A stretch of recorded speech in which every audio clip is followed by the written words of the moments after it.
Again from the bottom of the heart, a very warm welcome to all of you in this YouTube channel national cobra cadet. आप सभी लोगों का फिर से तहे दिल से स्वागत है national cobra cadet YouTube channel में। आज हम एक खास टॉपिक के बारे में पढ़ने जा रहे हैं। वेपन ट्रेनिंग के अंदर में आता है रेंज प्रोसीजर और रेंज ड्रिल, दो चीज के बारे में पढ़ेंगे जो कि काफी महत्वपूर्ण है। यहीं पे आपका डिसिप्लिन का 100% यूटिलाइज होना जरूरी, आपको 100% आपकी डिसिप्लिन रहना ही चाहिए। तो यहाँ पे क्यों, यहाँ पे कुछ खास बात होगा तभी तो। यहाँ पे अगर आपका एक गलती हुआ तो आपका भी जान जा सकता है, सामने वाले का जान जा सकता है, तो दोनों लोगों का जान जा सकता है, काफी लोगों को इसमें नुकसान हो सकता है। इसलिए वहां पे डिसिप्लिन का होना बहुत ही आवश्यक होता है। आपको मैं अभी एग्जांपल देता हूँ। आपके गांव में जब बारात आता है, आपके आसपास जब बारात आता है, तो कैसे सब रहते हैं, कोई पी के इधर लुढ़क जाता है, कोई पी के उधर लुढ़क जाता है, कोई इधर भागता है, कोई उधर भागता है। क्यों ऐसा होता है? कोऑर्डिनेशन नहीं रहता है, ड्रिल नहीं रहता, डिसिप्लिन नहीं रहता, इसके वजह से ऐसा होता है। आप वही जाइए बटालियन पे, अपने जब कैंप लगता है उतने बच्चों को, मान लो 500 बच्चों का कैंप लगा, 500 बच्चों को 3-4 टाइम खाना खिलाना A to Z, कितना काम स्मूथली होता है, एक वेल मैनर में होता है। तो आप यहाँ से जान सकते हैं कि डिसिप्लिन या ड्रिल कितना महत्वपूर्ण है। अब चलते हैं, सबसे पहले हम जानते हैं इसमें कि रेंज प्रोसीजर क्या होता है। रेंज प्रोसीजर को हिंदी में क्या बोलते हैं? रेंज कार्य विधि। रेंज पे, रेंज मतलब कि फायरिंग रेंज, जहाँ पे गोली चलाया जाता है, जहाँ पे प्रैक्टिस होता है, उसको बोलते हैं फायरिंग रेंज। वहाँ पे प्रोसीजर क्या होता है? जैसे कि आप टूर के लिए जाते होंगे कहीं पे, मान लीजिए आप 2 व्हीलर से कहीं चले गए घूमने के लिए, मान लीजिए आप यूपी में चले गए लद्दाख घूमने के लिए, जम्मू कश्मीर चले गए 2 व्हीलर से घूमने के लिए भैया। अब उसके लिए आप क्या करेंगे? पहले सोचेंगे कैसे जाया जाए, कौन कौन साथ में जाएगा, कैसे जाएंगे, क्या क्या लेकर के जाएंगे, कितने दिन में आएंगे, सब आप लोग प्लानिंग करते हो, और खर्च कितना आएगा, यह भी सब A to Z मतलब प्लानिंग होता है। तो इसी तरीके से फायरिंग रेंज में, फायरिंग रेंज का तो हमें इलाका पता रहेगा, अब वहाँ पे क्या क्या लेकर के जाना है, तो उसके लिए भी तो हमारे पास प्लानिंग रहना चाहिए। तो उसके लिए भी यहाँ पे प्लानिंग है, जैसे कि थिंग्स फॉर सेटलमेंट, चीज़ें बंदोबस्त के लिए, सेटलमेंट कौन कौन सी चीजें बंदोबस्त करना है जाने से पहले, एज पर रिक्वायरमेंट, आवश्यकता के अनुसार, of the following things at the firing range, ये following things at the firing range, इन सब का भैया हमें इंतजाम करना है, जुगाड़ उगाड़ करके इसको लगाना, लेकर के चलना है साथ में। फायरिंग रेंज पे, कहाँ पे, घर पे नहीं लाना है, फायरिंग रेंज पे लेके जाना है, क्योंकि वहाँ पे धुड़ुम धुड़ुम होगा, तो वहाँ पे अपना काम किया जाएगा। ये फायरिंग रेंज के लिए तो क्या क्या भैया चाहिए सामान? पहले एम्यूनेशन भैया देखिए लिख दिया गया है यहाँ पे, एम्यूनेशन। चलो भैया एम्यूनेशन ही रख लेते हैं, गोला बारूद जिसको बोलते हैं, एम्यूनेशन रख लिए, या नहीं कि ले जा रहे हैं इंसास रख लिए AK-47 का उसमें एम्यूनेशन, ऐसा नहीं करना है। टारगेट को ले, टारगेट का यहाँ पे सेंस क्या है कि जिसपे आप फायरिंग जब करते हो, टारगेट को सीधे आप सामने हिट करते हो, उसको बोलते हैं वहाँ पे टारगेट्स, जिसको आप हिट करते हो, जहाँ पे आप निशाना अपना डालते हो।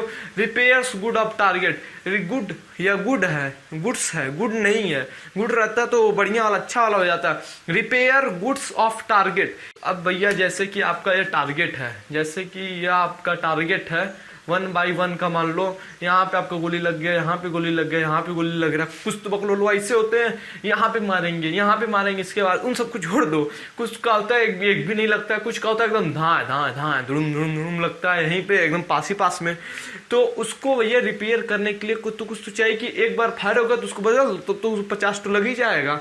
तो उसके लिए क्या होता है, इस पे कागज वगज रहता है, इसको यहाँ पे चिपका दो गोद से भैया, गोद के आटा उटा जो भी हो वही से चिपका दो कि दूसरा वाला जो है फायर करने के लिए उसका निशाना पता चल जाए। क्या पता चट मार दिया सब इधर है और कह रहा है किस पे लगा है, उसी को दिखा देगा, तो क्लियर हो जाए कि हाँ ये मेरा ये बुलेट का लगा है, इतना लगा है। वहां से फिर सबसे मैक्सिमम दूरी, जैसे कि सपोज दैट उसमें वहां पे मेजर कैसे किया जाता है, सबसे आपकी मैक्सिमम दूरी को मापा जाता है, वही आपका निशाना वहां बोला जाता है, वही आपका आपका एक्यूरेसी है। जैसे आप एक गोली यहाँ चलाएं, एक गोली आपका यहाँ लग गया, एक गोली यहाँ लग गया, तो दूरी जो नापी जाएगी इसके और इसके बीच में नहीं, जो सबसे दूर वाला रहेगा यहाँ से यह वाला, मान लीजिए 2.5 सेंटीमीटर आपका वही रहेगा, 2.5 सेंटीमीटर लिखा जाएगा।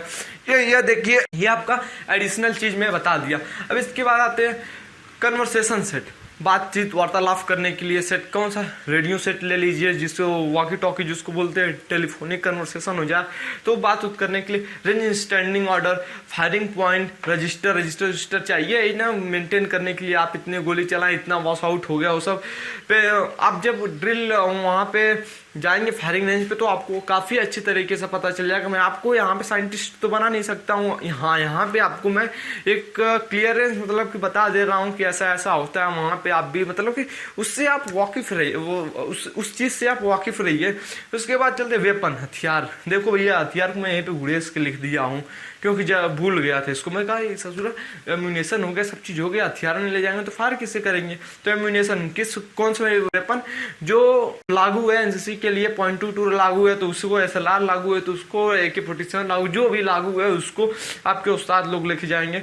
संतरी जैकेट, अब जैकेट का कहानी बता दे रहा हूँ। जैकेट का बड़ा खेल होता है।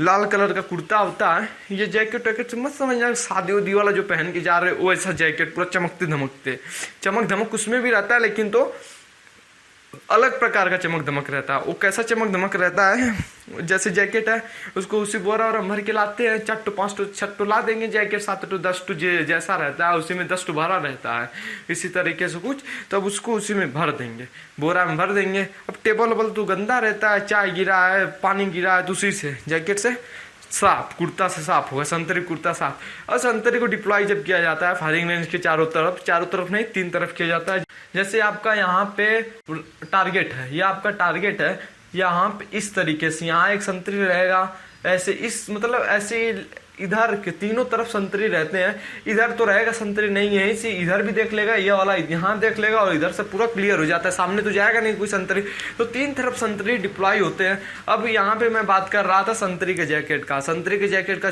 खेल जो है, चाहे सब उसी पे जो डिजाइन रहता है वो चाय का बन जाता है, शर्ट पे बन जाएगा अच्छा लगने के लिए। तो उसमें क्या अच्छा वाला सब बेचते हैं, निकालते हैं उसमें से अच्छा वाला, छांटते हैं अच्छा वाला, वो छाटने वाला काम कैसे, उसमें से भी गंदा में से भी सबसे अच्छा कौन है उसको निकालते हैं। तो यह उसमें रहता है संतरे जैकेट। मैं भी उसमें ड्यूटी किया हूँ, बहुत ही मज़ा आया।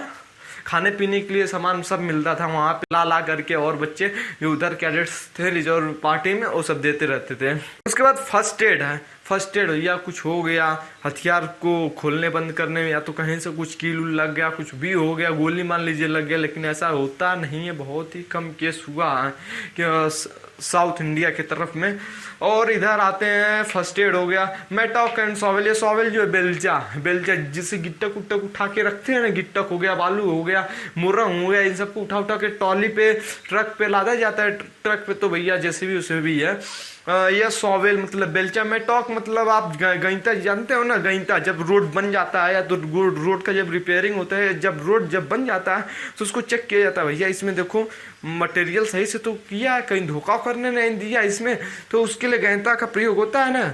दोनों तरफ से निकला हुआ रहता है, एक तरफ चौड़ा रहता है, एक तरफ नुकीला रहता है, तो उसको बोलते हैं गैंता। मेटॉक और सॉवेल बेलचा। सैंडबैग एंड सीट ग्राउंड, हथियार को जिस पे रख करके फायर किया जाता है, आगे सैंडबैग रहता है और सीट ग्राउंड, उस पर लेट उठ करके लेइंग पोजीशन जब फायर करते हैं तो उसके लिए सीट ग्राउंड का प्रयोग होता है। सीट ये जो लेइंग पोजीशन में, ये जो लेइंग पोजीशन में फायर होता है, अभी काफ़ी अलग अलग तरीके से फायरिंग होता है, स्टैंडिंग, नीलिंग, लेइंग और नीलिंग पोजीशन पे। इसको मैं अगले वीडियो में बता दूंगा, position of firing. Chair and table हो गया, वाटर हो गया, रेंज क्लियरेंस सर्टिफिकेट। भैया रेंज तो क्लियर है ना, वहाँ पे पुलिस से बनवाना पड़ता है रेंज क्लियरेंस सर्टिफिकेट। यहाँ मैं फायरिंग कर रहा हूँ, इस रेंज में कोई दिक्कत तो नहीं ऐसा, वो अपना पैरामीटर उसका अलग होता है। आप अगर बोलेंगे तो बना दूंगा इस पर वीडियो रेंज क्लियर, लेकिन तो इतना जानने की जरूरत नहीं है। Police man, bugler and armourer. Police man चाहिए, विगुलर चाहिए और आर्मोरर चाहिए, विगुल उगुल बजाए पूरा एकदम, हाँ शोर और हो जाए कि हाँ इनके घर हो रहा है, फायरिंग हो रहा है, मत जाइए भैया उधर। टेंट हो गया और टी हो गया, ये सब देख लीजिए, ये सब हो गया।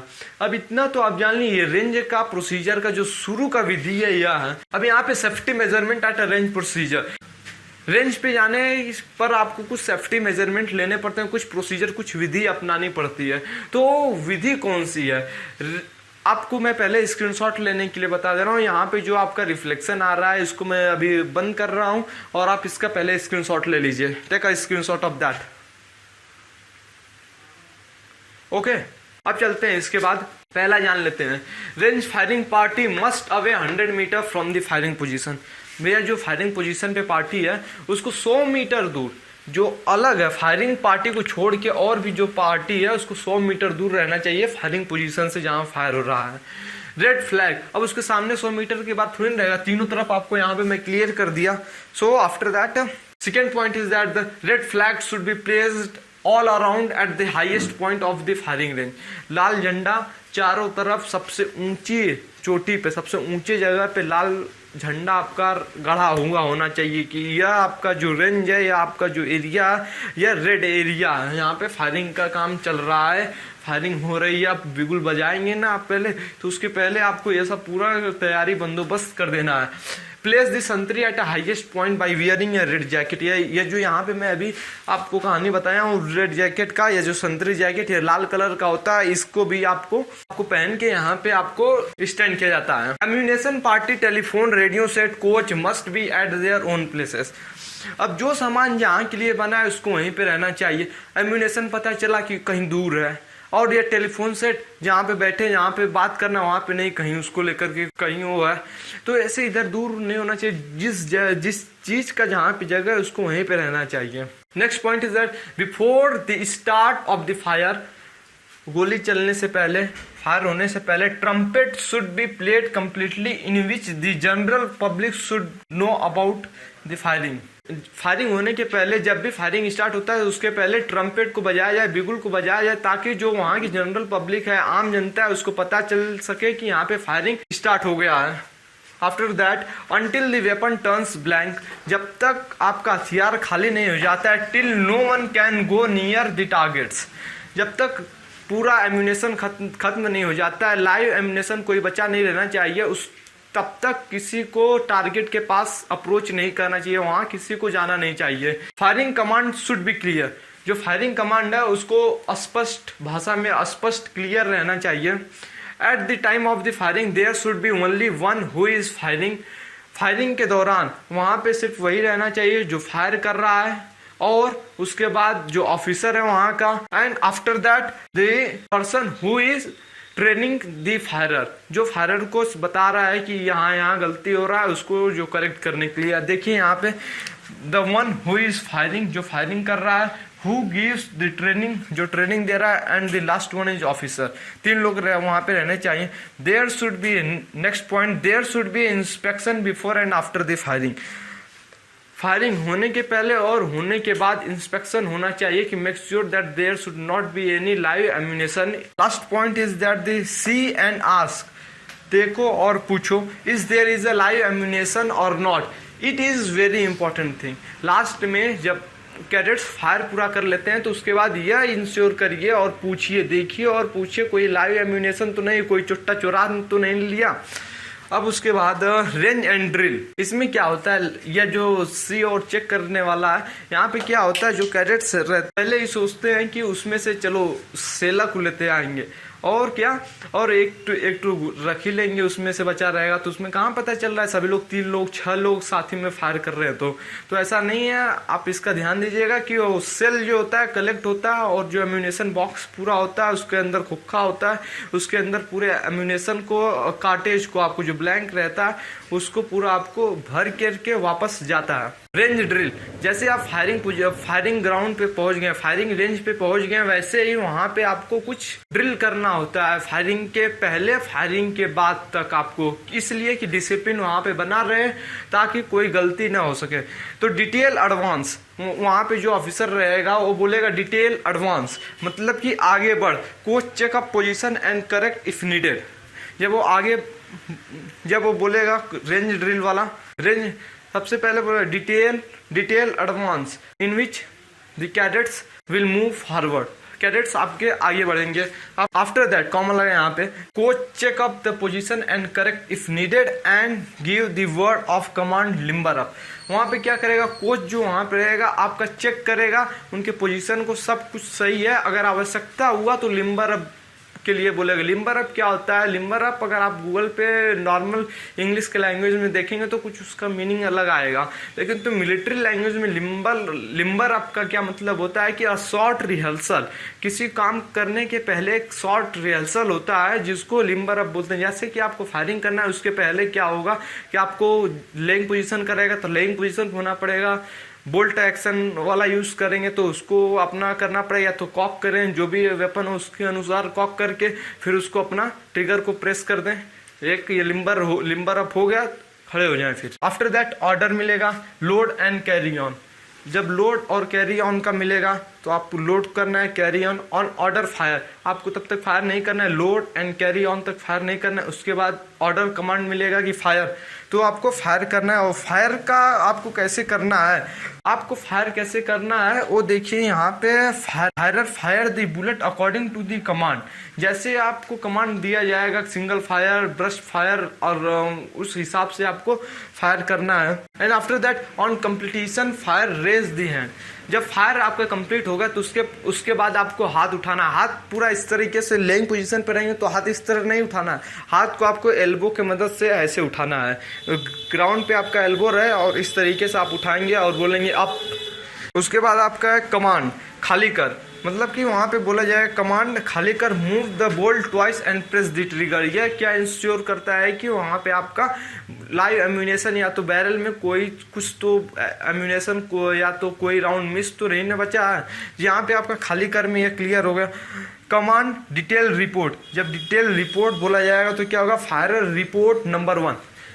फायरर जो यहाँ पे डिटेल रिपोर्ट हो जाएगा तो फायरर क्या बोलेगा, जो राइफल वहाँ पे फायरर रहेंगे, जो कैडेट्स रहेंगे, बोलेंगे ये देखो नंबर 1 ठीक राइफल, नंबर 2 ठीक राइफल, नंबर 3 ठीक राइफल, जितने भी रहेंगे उतने बोलेंगे नंबर 6 ठीक राइफल। बस वहाँ तक खत्म हो जाएगा।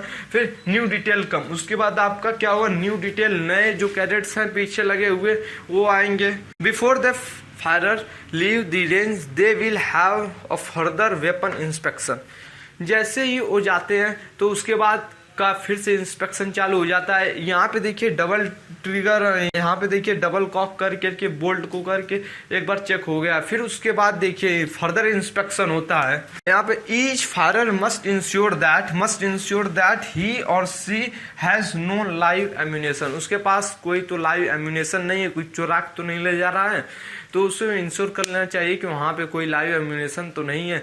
तो इस वीडियो में इतना ही। वेपन ट्रेनिंग के आपका रेंज प्रोसीजर और रेंज ड्रिल में काफ़ी मेहनत से यह बना है वीडियो। तो इस वीडियो में इतना ही, रेंज प्रोसीजर और रेंज ड्रिल में। अब मिलते हैं नेक्स्ट वीडियो में किसी और टॉपिक्स के साथ वेपन ट्रेनिंग के। सो फॉर जय हिंद, जय भारत।